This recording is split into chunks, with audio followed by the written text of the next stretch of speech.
कभी सोचा है कि किसी की पूरी जिंदगी की कमाई बस 3 महीनों में गायब हो जाए? जी हां, पुणे में हाल ही में एक ऐसी ही डिजिटल डकैती हुई है। और ये सिर्फ पैसों की कहानी नहीं है, ये कहानी है भरोसे की, धोखे की और उन खतरों की जो हमारी डिजिटल दुनिया में छुपे हुए हैं। चलिए आज इस पूरे मामले को परत दर परत समझते हैं। 22 करोड़ 3 लाख रुपए। इस नंबर को एक बार देखिए। ये सिर्फ एक आंकड़ा नहीं है, ये किसी की सालों की मेहनत, उनकी बचत, उनके सपने थे जो देखते ही देखते हवा हो गए। तो सवाल यही उठता है कि आखिर ये हुआ कैसे? कोई अपनी जिंदगी भर की जमा पूंजी सिर्फ 90 दिनों में कैसे खो सकता है, वो भी एक 85 साल के रिटायर्ड बिजनेसमैन? ये सिर्फ पैसों का नुकसान नहीं था, ये भरोसे का कत्ल था। तो चलिए इस पूरी साजिश को डीकोड करते हैं। हमें यह समझना होगा कि इन अपराधियों ने अपना जाल कैसे बिछाया और कैसे एक तजुर्बेकार इंसान भी इसमें उलझता चला गया। देखिए, सब कुछ कितनी तेजी से हुआ।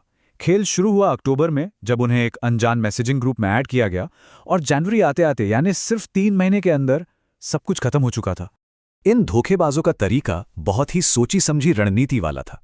ये कोई अचानक हुआ हमला नहीं था। पहला कदम एक बहुत ही प्रोफेशनल दिखने वाले इन्वेस्टमेंट ग्रुप में शामिल करना। दूसरा कदम एक नकली ऐप पर झूठा प्रॉफिट दिखाकर भरोसा जीतना। और फिर तीसरा और सबसे खतरनाक कदम 150 से ज्यादा अलग अलग बैंक अकाउंट्स में पैसे ट्रांसफर करवाना। ये एक मनोवैज्ञानिक खेल था। और ये कोई एक दो लोगों का काम नहीं था। उनके पास एक पूरा का पूरा सिस्टम तैयार था। एक नकली ऐप, दर्जनों फोन नंबर और देश के अलग अलग शहरों जैसे नोएडा, कोलकाता, बैंगलोर में फैले हुए 150 बैंक अकाउंट्स। ये दिखाता है कि वो कितने शातिर और संगठित थे। तो क्या इस बड़ी धोखाधड़ी को रोका जा सकता था? जवाब है हाँ, बिल्कुल रोका जा सकता था। कई रेड फ्लैग्स थे, कई चेतावनी के संकेत थे, जिन्हें अगर समय रहते पहचान लिया जाता तो आज कहानी कुछ और होती। यहां पर एक तरफ वो धारणा है जो बनाई गई थी, और दूसरी तरफ है कड़वी हकीकत। उन्हें लग रहा था कि वो बड़े बड़े शेयर्स में पैसा लगा रहे हैं और ऐप पर उनका प्रॉफिट बढ़ता जा रहा है, लेकिन असल में उनका पैसा सीधे धोखेबाजों के खातों में जा रहा था। ऐप पर दिखने वाले वो नंबर सिर्फ एक छलावा थे। और शायद सबसे बड़ी चूक यहीं पर हुई। पुणे साइबर पुलिस के मुताबिक उनके बैंक ने उन्हें बार बार चेतावनी दी थी।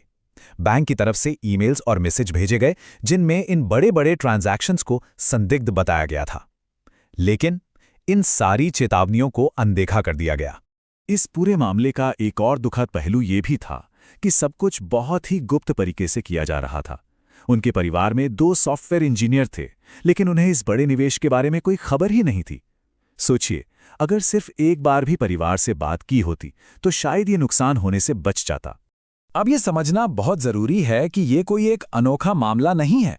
पुणे में हुई ये 22 करोड़ की धोखाधड़ी एक बहुत बड़े और खतरनाक ट्रेंड का हिस्सा है। ये तो बस उस ट्रेंड का अब तक का सबसे बड़ा और चौंकाने वाला उदाहरण है। जरा इन आंकड़ों को देखिए, ये बहुत ही डराने वाले हैं। पहले 5.63 करोड़ का मामला, फिर 15.3 करोड़ और अब सीधे 22.03 करोड़। ये साफ दिखाता है कि इस तरह के अपराधों का स्केल कितनी तेजी से बढ़ रहा है, और ये पुणे शहर की अब तक की सबसे बड़ी साइबर धोखाधड़ी है।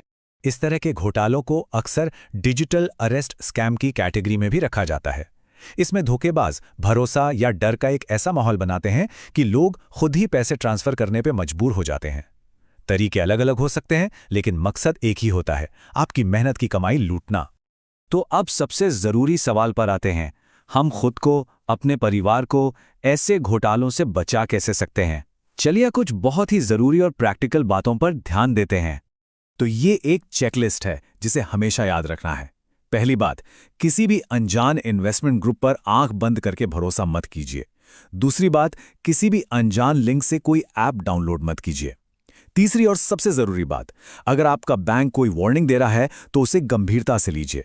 और चौथी बात, कोई भी बड़ा फाइनेंशियल फैसला अकेले मत लीजिए, परिवार या दोस्तों से सलाह जरूर करें।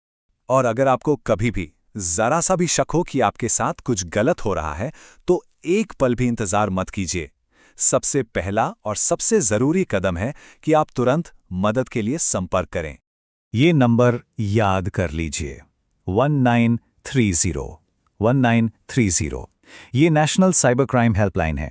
आप जितनी जल्दी रिपोर्ट करेंगे, आपके पैसे वापस मिलने का चांस उतना ही ज्यादा होगा। और आखिर में एक सवाल जो हम सबको खुद से पूछना चाहिए, इस डिजिटल युग में जहां भरोसा करना इतना आसान बना दिया गया है, क्या वही भरोसा हमारी सबसे बड़ी कमजोरी बनता जा रहा है? तो ये थी आज की कहानी।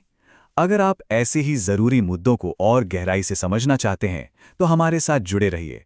इसे लाइक कीजिए और हमारे चैनल को सब्सक्राइब कीजिए ताकि आप हमेशा सावधान और सूचित रहें।